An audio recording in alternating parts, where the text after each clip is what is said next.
সামনে তো হবেই না। তাহলে কি করবেন? যেহেতু দেশটা দলীয়করণে বাঁধা, বিভক্ত, diametrically opposed politically, তাহলে কাকে আনবেন? এটা এলাকাটাকে একটা গন্ডগোল লাগবে একটা। আপনি যদি বিচারপতিদের বাইরে যান, বিচারপতির একটা সম্বল। এটা ঠিক আছে বিচারপতি ছিল। এর বাইরে যদি যান, তাহলে আপনাকে আনতে হবে একজন কনসেসর ব্যক্তি। পাবেন না। প্রশ্ন ওঠে না। যেমন ধরেন এবার কি করলেন? আপনি পিএসসির চেয়ারম্যান নিয়োগ করতেছেন। খেয়াল করবেন। হুম, আপনি স্টক মার্কেট চেয়ারম্যান নিয়োগ করছেন বা ব্যাংকের গভর্নর করছেন। এগুলো তো কথা ছিল অপোজিশন নেতার সাথে কথা বলবেন। কথা তো বলেন নাই। বাস্তবে বলেন নাই তো। যেহেতু বলেন নাই এবং সমালোচনা করতে গেলেও বলবে, উনি আবার কোন পার্টি করেন। খেয়াল করে কিন্তু। এখানে সমালোচনা করতে গেলেও দেখবেন তারা পছন্দ করবে না। এই লোকগুলি কিন্তু একসময় সমালোচনা করে এই পর্যন্ত আগায় আসছে। এই চিত্রটা আমি আসতে বলছি। এই চিত্রটা কিন্তু সামনে এসে গেছে। ব্যাংকিং সেক্টর অবস্থা খুবই খারাপ। ব্যাংকে ৳১০,০০,০০০ তুলতে হলে বাংলাদেশ ব্যাংকে যেতে হবে। জি, কেন? সেভাবে শেষ করতে হয়। কেন আজকে কথাবার্তা আসতেছে? এই 2% দিলে আপনাকে বা কমপক্ষে একটা পার্সেন্টেজ দিলে আপনার অনুমোদন হয়ে যাবে। কেন? ব্যাংকগুলি ধ্বংস হয়ে গেল। এক করতে পারলেন না। নীতিমালাগুলো ইমপ্লিমেন্ট হলো না। কেন হলো না? কারণ দেশ থাকলে তো টাকা আসবেই। ওয়ার্ল্ড ব্যাংক আজকাল তো টাকা দিবেই আপনাকে। কারণ আপনার তো একটা বড় প্রতিষ্ঠান, রাষ্ট্র তো। আপনার তো একটা স্টেট সভরেনিটি গ্যারান্টি থাকে এখানে। ওটাতে কোনো অসুবিধা নেই। আমি বলছি এখানে নিয়ন্ত্রণটা। এই যে মা ক্যাপিটাল মার্কেট আর ফাইন্যান্স মার্কেটটা এভাবে নাই তো। ব্যাংকের এমডি যারা হচ্ছে, চেয়ারম্যান যারা হচ্ছে, মুখরোচকতা হয়ে যাচ্ছে। সেক্টর তো আরো হতেছে। বাংলাদেশ ব্যাংকের সে কর্তৃত্ব নাই। ব্যাংকের কর্তৃত্ব থাকতে পারে না তো এভাবে সে। ওখানেও কিন্তু স্ট্রাকচারাল অনেক অসুবিধা আছে। বাংলাদেশ ব্যাংকের যারা প্রধান অর্থনীতি ছিলেন একসময়, তারা সবাই তো কথা বলতেন।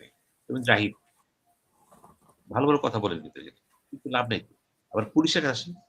পুলিশ সংস্কার কমিশন করলেন। তো পুলিশটা কি করবেন? পুলিশের কি সেটা করবেন? পুলিশ কমিশন করবেন? আপনি করবেন না। কারণ কমিশন করতে গেলে ওই ভিতর থেকে বাধা আসবে। কাকে বসাবেন? যাকে বসাবেন সে তো আপনার দলের লোক, লাভটা কি? এই সমস্ত জায়গাতে বসাতে হবে তাকেই, যার যোগ্যতা দক্ষতা আছে। হয় না কিন্তু বুঝছেন তো? আমি সেই জন্য বললাম আপনাকে যে কিছু, কিছু জায়গায় লোক আছে আমাদের। পুলিশ হুম, কমিশনের কর্মরত লোক কিন্তু বাংলাদেশে আছে। প্রাক্তন সাবেক আইজিরা আছেন। কয়েকজন আছে এরকম। এবং অনেক সেকেন্ড ম্যানও এখানে আছে। কিন্তু আপনি আনবেন না। কেন আনবেন না? দলীয় লোক টানতে। এইভাবে যদি পুলিশ কমিশন এবং সবচেয়ে বড় জিনিস আসতেছে দুর্নীতি দমন কমিশন। এখানে আপনি কাকে বসাবেন? কথা ছিল তো অপোজিশনের সাথে বসবেন। এই যে ইফতেখারুজ্জামান একটা কমিশনের চেয়ারম্যান ছিলেন। রিপোর্ট দিলেন। ভবিষ্যৎ কি? উনি তারেক রহমানের সাথে দেখা করলেন। উনি ভালো করে কথা বলেছেন। কিন্তু রক্ষা হবে? যদি তাকেই বসে দেওয়া হয় এখানে, মনে করেন তারে মন্ত্রী পদে বসে দেওয়া হলো। উনি কি করবেন? আপনি বসছেন চেয়ারের আশেপাশে তো একই জিনিস। আপনি পাকঘরে যেয়ে দেখলেন একই পাতিলা, একই গ্লাস, একই সবকিছু, একই মসল্লা। আপনি যেয়ে কি করবেন সেখানে? এখানে কি হয় জানেন? এখানে সেই ব্যক্তিরা আসলে নাজেহাল হয়ে যাবে। এটা হবে না। লোকাল গভর্নমেন্ট ইলেকশন হবে সামনে। চিন্তা করে দেখেন, সিটি কর্পোরেশনে কি করলেন? সব জায়গায় বসায় দিলেন। উপজেলা চেষ্টা করেছিল, পরে একটা বুমেরাং হবে না। ঠিক আছে। কিন্তু প্রশ্ন হলো উপজেলা তো গন্ডগোল হবে। কারণ সেখানে দলীয় ভিত্তিতে যাচ্ছেন না আপনি। এইখানে যেখানে জামাত ইসলাম সিট আছে মনে হয় যেখানে, যে ৭৮ টা সিট পড়ে যাই পান তারা। ওখানে তারা চেষ্টা করবে ঠিক, ওখানে তো বিএনপি চেষ্টা করতে আমরা টিকে থাকবো। কারচুপি। শেষ করব। এখন হুম, ওইখানে কারচুপি হবে। আপনি কিন্তু বারবার বলা হচ্ছে যে এই সরকার জামাত বলতেছে তারা কারচুপি, তারা কিন্তু জামাত কারচুপি করছে। অর্থাৎ কারচুপিটা কিন্তু ২ দলই করতেছে। এবং স্বীকার করেন এই কারচুপির সাথে সম্পর্কটা কিন্তু ২ দলের বক্তব্য। সেই ক্ষেত্রে উপজেলা নির্বাচনটা কি হবে? ওই একই অবস্থা আসবে কিন্তু। ওই একই ব্যক্তিরা চলে আসবে। বা যারা আসতে পারে নাই বিএনপি যারা পরীক্ষিত লোকজন যারা, যারা কোনো পদ পায়নি, বিভিন্ন কারণে পায়নি। হয়তো প্রধানমন্ত্রীর তো প্ল্যানিং আছে তিনি আনবেন। কিন্তু ভবিষ্যতে সামনে থাকতে পারে আপনি। এখন যেটা হচ্ছে, বিগিনিং যেটা আছে কিন্তু, আমি কিন্তু শঙ্কিত যে লোকাল গভর্নমেন্ট স্ট্রাকচার যেভাবে বাংলাদেশে আছে। এমপি রে বসাতে কোথায় এমপির রুম কোথায় থাকবে? উপজেলা চেয়ারম্যানের কাছে কোন তো? হেডমাস্টার যদি যেয়া হেড অফ দ্যা ডিপার্টমেন্ট রুমে বসে, পার্শ্ববর্তী অবস্থা কি দাঁড়ায়? এইভাবে কিন্তু এমপিদেরকে কিন্তু বলা হয়েছিল বিচ্ছিন্ন করে। হাসিনা গভর্নমেন্টও কিন্তু ভুল করেছিল কিন্তু। কিন্তু তারা কিন্তু একই ভুল করতেছে তারা। আমি সেইজন্য বলছি যে মানুষের প্রশাসন, গণপ্রশাসন, গণভিত্তি এটা ভিন্ন জিনিস। এখানে কিন্তু সেই স্বচ্ছতা আসবে। আর সবচেয়ে বড় কথা হলো প্রধানমন্ত্রী কতটুকু নিয়ন্ত্রণ করতে পারবেন বাস্তবে? এটা দেখার ব্যাপার। আমি এখন কিছু বলব না। এখন আমার কাছে মনে হচ্ছে তিনি স্বচ্ছ, দৃঢ়, সুদূর প্রসারী এবং তিনি কিছু করতে চাচ্ছেন। এবং তিনি ২ এক জায়গায় বলছেন, তার পিতার কথা বলছেন, মার কথা বলছেন। সব ঠিক আছে। আপনাকে মনে রাখতে হবে জিয়া ইজ জিয়া, খালেদা জিয়া খালেদা জিয়া। জিয়ার পরিবেশ, খালেদার পরিবেশ এক না। স্থানকাল পাত্রভেদে অনেক পরিবর্তন হয়ে গেছে কিন্তু। আপনি যাদের কিনা কাজ করতেছেন, খালেদা জিয়ার সাথে কিন্তু তার চেয়ে ডেরিয়েটর ছিল। জিয়ার সাথে তো আরো বেশি ছিল। এখন বুঝতে হবে আপনাকে যে এটা কেন হলো? কেন আজকে আপনার এখানে মহিলা সিট বন্টন করতে যেয়ে এত ঝামেলা হলো কেন? কেন হলো? কেন আজকে যারা রাজনীতি করে না, করে নাই? কোন কোটা আসতেছে? এই যে কোটা, এই কোটা কি ভূ-রাজনীতির কোটা? আপনার তখনই চিন্তা করতে হবে যখন একজন মহিলাকে ভিন্নতর কোটায় আনা হয়। তার কোন অবদান নাই। তখনই আপনি বুঝবেন এই এমপি আমার হবে না। হতে পারে না। সে কারো পক্ষে কাজ করবে এবং সেটা কিন্তু আপনি সিল মেরে দিবেন। এটাও আপনার খেয়াল রাখতে হবে কিন্তু। আমরা দেখতেছি যে আগামীতে এই মহিলা কোটা যারা আসছেন, তারা দেখি কি করতে পারে। কতটুকু আইন প্রণয়ন করতে পারে। দক্ষতা দেখে আর যদি তার পার্লামেন্টে যেয়ে শুধু ইয়েস আর না বলে চুপচাপ বসে থাকে, লাভ নাই তো। আপনাকেও কিন্তু করতে হবে। মহিলা স্ট্যান্ডিং কমিটি আছে। ওই স্ট্যান্ডিং কমিটিতে যেহেতু মহিলা গেছে এখানে, আপনি ৪-৫ টা সিট ছেড়ে দেন চেয়ারম্যান মহিলাদের জন্য। আমি তারেক রহমানকে বলব, আপনার পক্ষে সম্ভব। আপনি বইলা দেন আমি মহিলাদের জন্য আমি যদি ভোটে তো পার্সেন্টেজ দেওয়া আছে একটা। কোটা পার দেওয়া আছে। এখন বইলা দেন ৫ টা সিট পাবে মহিলা চেয়ারম্যান স্ট্যান্ডিং কমিটি মহিলা। কিছুটা নিয়ে আসেন না ক্ষমতায়। শুধু মেম্বার আর করে দিন। আমরা কথা বলবো আবার। অসংখ্য হুম? ধন্যবাদ। আমরা আরেকটু বিস্তারিত কথা বলতে পারলে ভালো হতো। কিন্তু আমার মাত্র ৯ মিনিট আছে, যাইতে ১০ মিনিট লাগবে। আবার ফাইন করে মানে স্কুলে দেরি হলে। তো আমার শেষ আপনাকে অসংখ্য আমি শেষ কথা বলে দিই আপনাকে। হুম, আমার শেষ কথা হলো, এই যে হাসিনা বাংলাদেশে আসলো, আমি কিন্তু ইয়ে দেখলাম, ফেসবুকে যে হাসিনা বাংলাদেশে আসছে নমিনেশন চাইছে বিএনপি।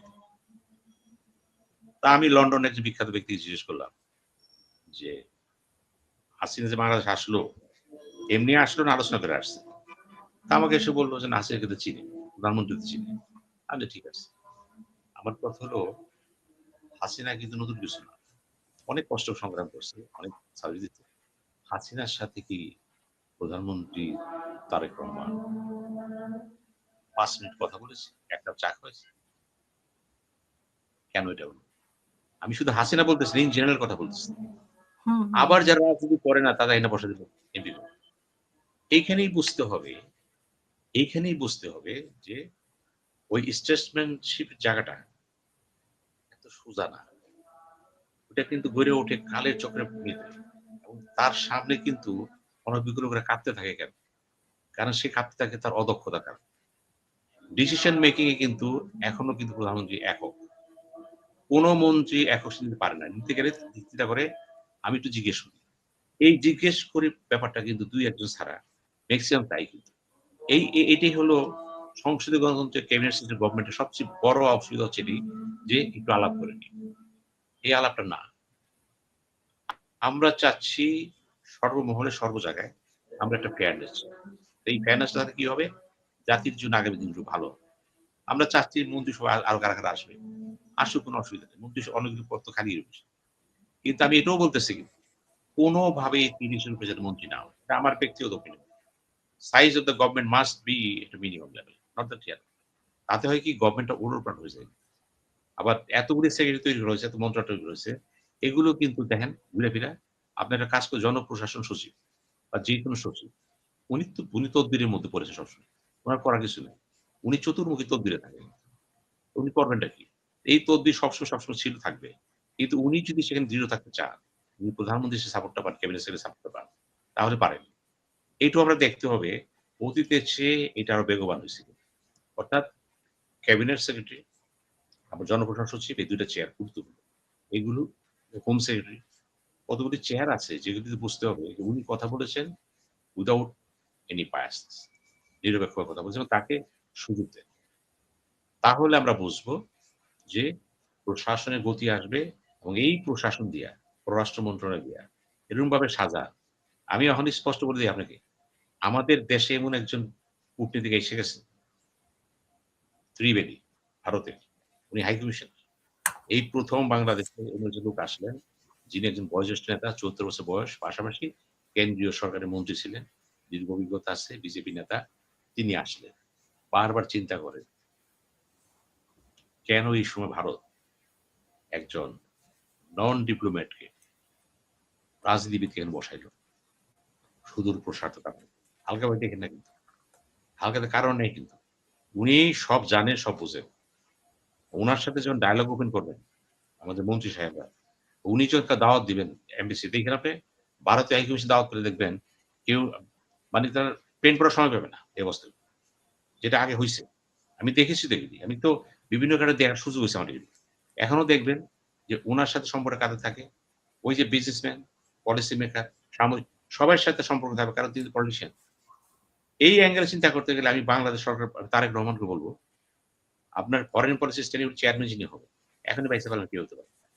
আপনি ভারতে এমন একজন লোক নিয়োগ করেন, পলিটিশিয়ান, যাকে স্ট্রেচারে বলা যায়, নেওয়া যায়। আপনি চীনে পাঠান একজন, আমেরিকায় পাঠান একজন, মেইন কান্ট্রি যেগুলিতে। এই ৩ টা দেশ জাপান সহ। এখানে উন্নয়ন সহযোগিতা আছে। তখন আপনি দেখবেন যে বাংলাদেশের ফরেন পলিসিতে ডাইমেনশন চলে আসবে। এই ডাইমেনশনটা খুবই সে জরুরি। ভাই শেষ আমার করব। আরেকদিন আমরা বিশ- কথা বলব এটা বিষয় নিয়ে বিস্তারিত। বিশেষ করে যদি তারেক রহমান সময় পান ঠিক মতন মনোযোগ দেওয়ার, যদি তাকে মন্ত্রিপরিষদ আন্তরিক সাপোর্ট দেয়, আমলারা সাপোর্ট দেয়, সামরিক শক্তি সাপোর্ট দেয়, বিজনেস সাপোর্ট দেয়, সব ইতিবাচক। এই সাপোর্টটা যদি হয় জাতীয় দেশপ্রেম ভিত্তিক, দলভিত্তিক না, গোষ্ঠীভিত্তিক না, আমার বিশ্বাস তারেক রহমান নিঃসন্দেহে তার লক্ষ্যে পৌঁছবে এবং জাতির জীবনে সে প্রমাণ করবে আই এম স্টেট। ধন্যবাদ। অসংখ্য ধন্যবাদ আপনাকে এবং প্রিয় দর্শক আপনারা যারা শুনছিলেন তাদেরকে ধন্যবাদ। আমাদের পরবর্তী অনুষ্ঠান দেখার আমন্ত্রণ জানিয়ে এখানে শেষ করব। সবাই ভালো